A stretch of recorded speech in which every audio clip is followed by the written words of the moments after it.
sharp. Nah, it's fine. What up? Welcome to the Rvest Podcast, episode 2 edition. So today we're just talking. So you're supposed to have a class, right? Okay. But yeah, no, okay, you Yeah, don't yeah, know that yeah, you're yeah, supposed, yeah. you're supposed to have a class. Yeah. But now we don't have a class, so we're like, let's talk and just have like a conversation. So today I have, Tshwarelo Nkara. yeah, Tshwarelo, one of the smartest guys. No, don't do Yeah, that. yeah. Don't do that. That's too much pressure. That's too much He's pressure. never smart. Yeah. Yeah, Uh-huh. but that's a guy that I was just showing him a chart. It's like, no, boy, you can use time series to just to see where the market is gonna go. Mm-hmm. So what you studying, Tshwarelo? Studying people science analytics. Third year, yeah. How is it? I mean, we're studying the same thing, but it's so far so Don't good. expose me. People don't know what I'm studying. So far? Oh, my bad. Nah, so far so good. Yeah. Yeah. A lot of valuable skills. What is it about? Analytics, so Yeah. it's about analyzing. I mean, that's the vaguest sense, but it's basically understanding and,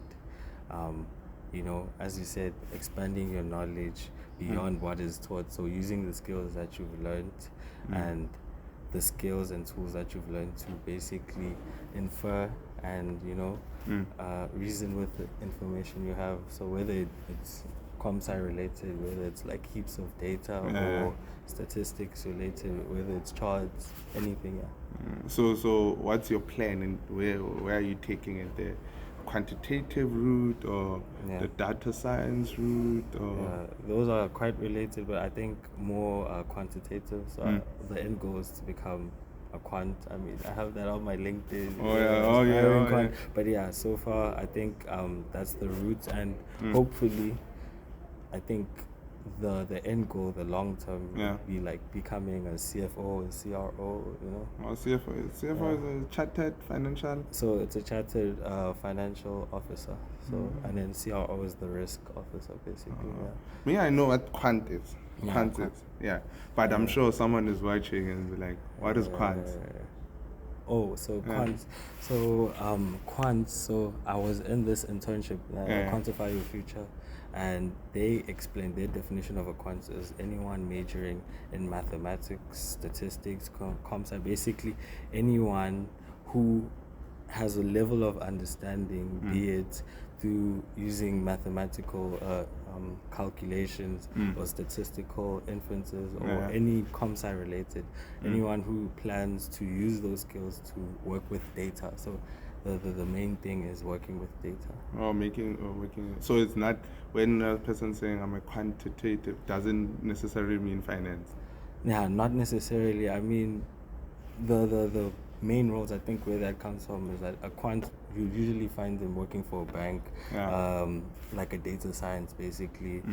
They get data, usually like stock prices or any financial data, and then the company that hired them would want them to use the knowledge that they have to make sense of the data and basically output something, whether it's like charts or whatever. Little Betty tells me that like in the JSE investment challenge. What is it about, and what made you to be like to go in? So I'm actually in the group with a couple of friends, and it's because, I mean, as I said, the goal is to eventually become a quant, and where do they work? Mostly for these asset management companies or any financial institute. So with the JSC challenge, it's basically it's a challenge where you get into groups, like anyone can apply. You basically get into groups, and the main goal, so you're allocated $1 million per group, so not an actual million, but I mean it's always better to think of it like your actual million. And basically you have 6 months, so it's until June to basically. Isn't it October? So it's not a full year. That's all I know. So because we started at March. So it's 6 months until you said October. And you have to build your portfolio. So now in this time, what are you using like to build your portfolio? A person might say, I would buy stocks in ShopRite or buy stocks in shoe brand or like Yeah. since it's a short space of time. Yeah. So how do you go about choosing the right portfolio or the right companies for you to actually make sure that when November comes, you have like a successful portfolio? Yeah.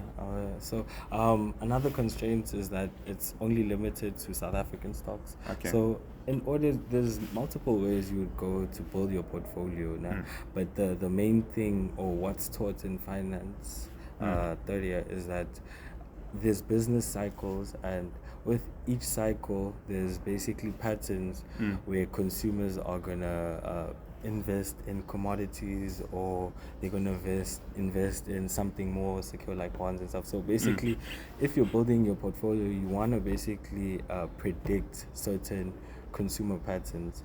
So that's the fundamental aspect, but there's also like technical analysis you're talking about. UCT, you basically use the patterns that you see within a stock price, like its volatility and the moving average. You'd use certain indicators and tools to basically predict the price. So it's all about finding a balance between the fundamentals and the technical analysis. So now looking at this, this is not an interview. So now we're looking at this. We're looking at which period of the business cycles are we in now? So it's a contraction, but the thing is, with each industry, like with mining, it's probably past the trough. So probably now in a boom, slight boom, because you saw it's performing slightly. But the thing use language people can understand. What's a boom? What's a contraction? What defines a contraction? What defines a boom? Now I'm in school already. Those are not proper definitions, but basically, simple cycle. As we said, the market fluctuates now. So a boom would basically be past the trough. You never know when you're past the trough until you passed it. But so trough is the bottom. The most, it's the lowest level. Lowest level. Where the price is literally, whether it's the price, whether we're looking at the price, interest rate, or whatever. But it's basically where the consumer spending is at its lowest. And then a boom is when consumer spending increases. So so basically we can say, and let's try in Norman's terms. So trough is when the market is low, or the value of something is low. Right? Taking a phone, let's say a phone market. So the value of the phone is at its lowest. Then we have when a boom. A boom. So a boom is when people actually buy. So it's the positive side of the market. Then contraction is the negative side of the market. So negative being that it's going down, because it can be, we can have a boom within the prices below the average price that we've seen, but it's still increasing. So basically, when consumption increases or expenditure increases, that's a boom. And then usually when it goes down, it's a contraction. Also now in a contraction. So I take it. So negative, that's not official, but with each industry, I mean, there's certain average looking. So in a contraction. So I mean the economy hasn't. So in a contraction, you said, how do we move now in a contraction? That's the thing now. So I mean, with finance, in terms of stocks, like now, I want to invest. Right. So is it okay for me to keep my money now in a contraction? Save, basically saving in a contraction. Is it safe? That's I feel like that would be like the what is it? Most people would do that because now consumption would be decreasing, so that's an indicator that people are saving more money and stocking up on essential goods. So what industries related to stocks you'd be looking at is probably Shoprite, whatever company or stock that basically corresponds with essential goods and the basic necessities that people would basically stock up on. And then when the thing is, why I was so hesitant to say that we're in a contraction, because with other industries we see mining going up right now. So that's basically like an indicator that we're basically past we're past the trough right now, the lowest point. We're So probably things are now, about to look good. I mean, you can always speculate. It's never for certain. As a given educated analyst. I don't have my degree yet. That's the thing. So I can never Nah, say. but like you've been around, you can use, you know. Yeah, but there's so many factors. But I mean, with certain industries, you can use them as an indicator to say, we'll probably pass the trough. But I mean, there's always the market. The market is always fluctuating. But I mean, what stocks would one necessarily look at into buying right now? Yeah. Probably gold. The commodities are this week. Let me just say this week. Always speaking. Oh, so you're working with the week, the way things are changing. Yeah. So I mean, commodities are looking good right now. I mean, Goldfield has been going up. I told you we shorted Goldfield, but it's fine. So now, the important thing is to buy commodities. Yeah, I mean, there's so many things. According to the analysis you're using, I mean, right now it's looking safe, but it's a strong buy for certain commodities. So people invest in commodities. You heard it from him, not me. I never said that. You are giving an educated opinion. It's not just an opinion. It's kind of you analyzed and you looked at the things. It's better. You might say it's better to invest in commodities. And if you're thinking of leaving the country, you said things are about to get better because the mining industry is getting better. So that means we needed that. It was a necessary dip for us to actually now look at the market going into expansion. Yeah, I mean, maybe the prospects are better now, more positive in terms of, in the long run, we see gold or whatever commodity performing better. Maybe the prospect is higher now because, I mean, we've come out of, the lowest of the lowest in terms of commodities. I think things are opening up in Saudi. So, maybe it is time to buy now and then hopefully things will okay. So now just one last more question. Okay. So this is like a deep end. But now I just want to hear your views. Right? There's a lot of noise now. People are talking about BRICS Plus. What's your take on it? BRICS Plus, I don't know what that is. What BRICS is Plus. BRICS Plus, it's Brazil, Russia. Brexit. But now they doing a plus now. Oh, they're adding a country. Adding other countries, changing, basically saying that, that we're using USD as an international standard, basically. And USD was actually taking 15% or 18% from each transaction that was made in the world. So they needed not to be, even, it wasn't a need for them to be in the deal. In the transaction, In the deal. As long as they were using dollars, They're still gonna, so that means they were involved in all transactions that has been happening. Now countries like China, Russia, India, South Africa, they're saying now they're gonna transact, right, using the Chinese yuan, or even better than that, come up with a new currency, right?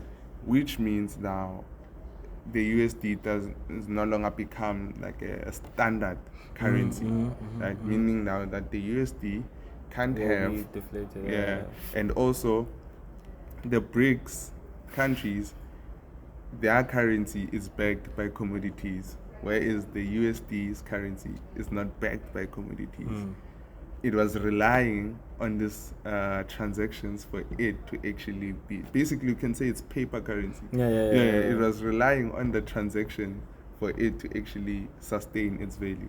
So now with this loss, now people changing this currency and losing, right, confidence in it. It will mean now that the currency no longer has value.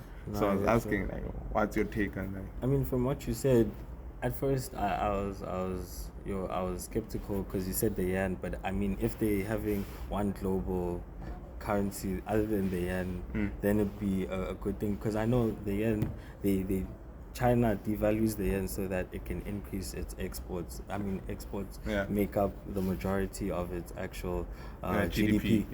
So now, I mean, if it's backed by any other currency which is going to be beneficial to South Africa as well, Yeah. and is tied to a certain commodity that we own and we export, I guess it's gonna be good for the country. The thing is, I mean, there's politics plays into this as well, so there's so many things that can factor in. I mean, but the thing is, why I'm skeptical as well is because I feel like